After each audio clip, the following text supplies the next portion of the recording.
Day 109. 109 chapters of the New Testament that you've read, that you have allowed the Holy Spirit to use, to shape, to form you, to renew your mind. That is really good going. Acts chapter 20, we are still with Paul on his third missionary trip. And here again, we see the perils of ministry. He wants to get to Jerusalem as quickly as he can, but his life is in danger. And there's a Jewish group who are looking out for him to board one of the ships traveling to Jerusalem for the feasts. And if he does, he hears that they are planning to kill him. So he needs to find a different way to get to Jerusalem.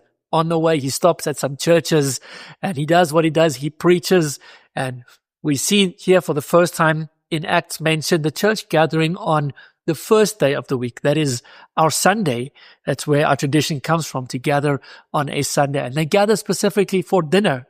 So they gather to eat a meal, and Paul starts preaching, and he preaches past midnight. So next time you're in church, have some grace with your pastor if he goes overtime. And there's a young man sitting in the window, and he falls down 3 stories. Luke, the physician, he's also there, and it's clear this man is dead.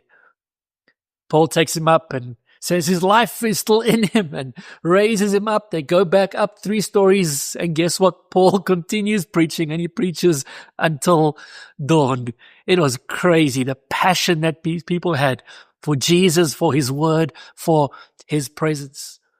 Paul gathers the elders from the church of Ephesus. He summons them to him in the port city where he is, and so much of the heart of what an elder is, what a shepherd is conveyed in this passage. We also see here Paul saying that he is bound in the Spirit. He is headed to Jerusalem. He has no choice but to go to Jerusalem. He knows that's where he needs to be. That's where the Spirit is leading him.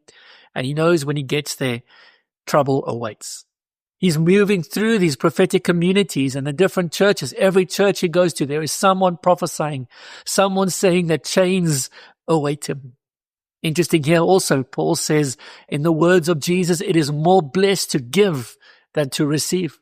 Beautiful truth, but not found in the Gospels at all. So clearly this was part of the oral tradition that had been recounted to Paul from the other apostles. They had heard Jesus said this. It didn't make it into the Gospels, but it is in Acts for us, and it's such a beautiful truth. And then Paul says farewell to the elders in Ephesus, and they cry. It is a goodbye. They realize no one is going to see Paul alive again. And that's a hard time. Every time we have to greet someone, and they cry, and off Paul goes, heading onto his journey to Jerusalem.